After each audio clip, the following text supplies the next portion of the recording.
আসসালামু আলাইকুম, আশা করি সবাই ভালো আছেন। বাইনারি বেঙ্গলে সবাইকে স্বাগতম। আমরা স্ট্রিং এর কেস পরিবর্তন নিয়ে আরেকটা ভিডিও নিয়ে আসছি। আশা করি সবাই মনোযোগ দিয়ে দেখবেন এবং খুব সহজেই আশা করি বুঝে যাবেন ব্যাপারটা। হ্যাঁ, তো চলো আমি পিএইচপি ফাইলটা ক্রিয়েট করে নিই। এন্ডিং না দিলেও চলে, আপনারা জানেন পিএইচপি। তো আমি এখানে একটা স্ট্রিং নিয়ে নিই সবার আগে। হ্যাঁ, আমি সবার আগে একটা স্ট্রিং নিয়ে নিব। সেখানে দেখা গেছে আমি একটা কি লিখবো, যে কোনো একটা আমি সেন্টেন্স লিখে নিই। The quick brown fox jumps over the lazy dogs. Okay, তো আমি যে কোনো একটা র্যান্ডম একটা লাইন নিয়ে নিলাম। আমাদের যেটা আজকে মানে শেখার বিষয় সেটা হলো আমরা এখানে 5টা ফাংশন শিখব। হ্যাঁ, 5টা ফাংশন শিখব। এটা হলো পিএইচপির ডিফল্ট ফাংশন। এই 5টা ফাংশনই পিএইচপিতে ডিফল্ট ভাবেই আছে। আপনারা যা শুধু এগুলো মনে রাখবেন এবং যখন যেখানে প্রয়োজন হয় সেখানে ব্যবহার করবেন। হ্যাঁ, আমি একটা একটা করে 5টা ফাংশনই দেখাচ্ছি। তো প্রথমে আমরা আমরা চাচ্ছি যে এই যে যে লাইনটা আছে এই লাইনের প্রথম অক্ষরটা, হ্যাঁ, প্রথম অক্ষরগুলো না, প্রথম অক্ষর না, আমরা চাই এই লাইনে যতগুলো যতগুলো মানে ওয়ার্ড আছে বা হলো যতগুলো ক্যারেক্টার আছে সবগুলো বড় হাতের হয়ে যাক। হ্যাঁ, এমন অনেক কাজ দেখা গেছে আমাদের করতে হবে, যে ডাটাবেজে আমরা যখন ডাটা নিয়ে যাব তখন হলো আমাদের নিয়ে যেতে হবে যে আমাদের দেখা গেছে ইউজার যেভাবেই লাইনটা লেখুক না কেন, আমার ক্লায়েন্ট চাচ্ছে বা আমার সার্ভারের প্রয়োজনে আমার সবগুলো ওয়ার্ড কি বড় হাতের করে নিয়ে যেতে হচ্ছে। ঠিক আছে, তো এই জিনিসগুলো আপনারা মাথায় রাখবেন, যখন যেটা প্রয়োজন হয় তখন সেটা ব্যবহার করবেন। তো এখানে আমি দেখা গেছে ইকো করলাম, ইকো করলে str2 আপার, হ্যাঁ, এই নামে একটা ফাংশন আছে, সেই ফাংশন দিব এবং এইটার ভিতরে আমি বলে দিব যে কোনটাকে str2 আপার মানে তুমি স্ট্রিংটাকে আপার কেস করো, কোন স্ট্রিংটাকে, তখন সেই স্ট্রিংটার নাম এখানে বলে দিব যে সেটা হলো str নামে যে একটা ভেরিয়েবল আছে, সেই ভেরিয়েবলের ভিতরে তুমি যে লেখাগুলোই পাও না কেন সেটাকে তুমি বড় হাতের করো। তো এইটার যদি আমরা আউটপুট দেখি এখন, তাহলে আউটপুটে দেখা যাবে যে আমার এইখানে সব কিছু বড় হাতের হয়ে গেছে, সব কিছু বড় হাতের হয়ে যাবে আশা করি। হ্যাঁ, আমার এখানে সব কিছু বড় হাতের হয়ে গেল। এই একটা হলো ফাংশন গেল। হ্যাঁ, আমি এখানে একটা ব্রেক ট্যাগ ব্যবহার করি। আমি এখানে একটা ব্রেক ট্যাগ ব্যবহার করি যেন পরবর্তী যেগুলো লিখবো সেগুলো যেন আমি সহজে আপনাদেরকে বোঝাতে পারি। হ্যাঁ, তারপরে আমি আরেকটা ইকো করলাম।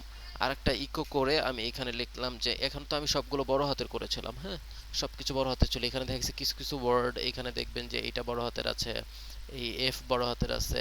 আমি এখন চাচ্ছি যে সব ছোট হাতের হয়ে যাক, সব ছোট হাতের হয়ে যাক। যেমন str টু লোয়ার, ওইটা ছিল আপার, এটা দিব লোয়ার। লোয়ার দিয়ে সেম str স্ট্রিং, স্ট্রিং এর ভিতরে যা পাও সব তুমি লোয়ার কেস করো। যে আমরা এখন দেখতে পাবো যে এখানে সবকিছু লোয়ার কেস হয়ে গেছে। তার মানে প্রথমটা হলো সবকিছু আপার কেস, পরেরটা হলো সবকিছু লোয়ার কেস। ঠিক আছে, তো এখানেও আমি একটা দেখা গেছে ব্রেক ট্যাগ ব্যবহার করব। তো আমি আর বারবার কোডটা লিখবো না, ভিডিও বড় করব না, কারণ এত জটিল জিনিস না যে বারবার করতে হবে। আমি এখন হলো ইউসি ফার্স্ট, প্রথম অক্ষরগুলো বড় হাতের হয়ে যাক। ইউসি ফার্স্ট, ইউসি ফার্স্ট দিলাম। হ্যাঁ, ইউসি ফার্স্ট দিলে কি হবে, এইটার প্রত্যেকটা ওয়ার্ডের প্রথম অক্ষর বড় হাতের হবে। চলেন আমরা আউটপুট দেখি। হ্যাঁ, আউটপুট দেখলে আমরা বুঝতে পারবো যে কি অবস্থা। এই দেখেন, এইটার প্রত্যেকটা ওয়ার্ডের প্রথম অক্ষর বড় হাতের হয়ে গেছে। প্রত্যেকটা ওয়ার্ডের প্রথম অক্ষর কি হলো, বড় হাতের হয়ে গেল। ঠিক আছে, সরি, প্রত্যেকটা ওয়ার্ডের না, এইটা করবো হলো প্রথম ওয়ার্ডের অক্ষরটাকে। আমি এইখানে এইগুলো যেমন দেখা যাচ্ছে সব এই যে দেখতে পারবেন যে এইটা ছোট হাতের ছিল। হ্যাঁ, সরি, ইউসি ফার্স্ট আমি অন্য একটা ফাংশনের কথা বলে ফেলছিলাম, আমি ওইটা দেখাবো, আমি ওইটাও দেখাবো আপনাদের। তো এইটা হলো এটা কি করে প্রথম ওয়ার্ডের প্রথম অক্ষরটাকে বড় হাতের করবে, বাকি যা আছে সব আগের মতোই থাকবে, বাকি যা আছে সব আগের মতোই থাকবে। এখন আমরা এলসি ফার্স্ট নামে একটা কি দেখব, একটা ফাংশন দেখব, যে এটা হলো এটা ছিল ইউসি, এইটা হবে এলসি। তো এলসি ফার্স্ট ফাংশন আমাদের কি করবে বলুন তো, এলসি ফার্স্ট যদি প্রথম অক্ষরটা যদি বড় হাতের থাকে এটাকে ছোট হাতের করে ফেলবে। এটাতে আমি বড় হাতের দিলাম। হ্যাঁ, এখন আউটপুটে দেখবেন যে এটা ছোট হাতের দেখাবে, আউটপুটে এটা ছোট হাতের দেখাবে। হ্যাঁ, এই যে ইউসি ফার্স্ট হচ্ছে হলো ইউসি ফার্স্ট প্রথম অক্ষরটাকে, ফার্স্ট অক্ষরটাকে, হ্যাঁ ফার্স্ট ওয়ার্ডটাকে আপার কেস করবে। আর এই ফার্স্ট ক্যারেক্টার ইউ মানে আপার, সিতে ক্যারেক্টার, ইউসি ফার্স্ট আপার কেস করবে মানে ফার্স্টটাকে, আর এলসি লোয়ার কেস করবে প্রথম ওয়ার্ডটাকে, ঠিক আছে।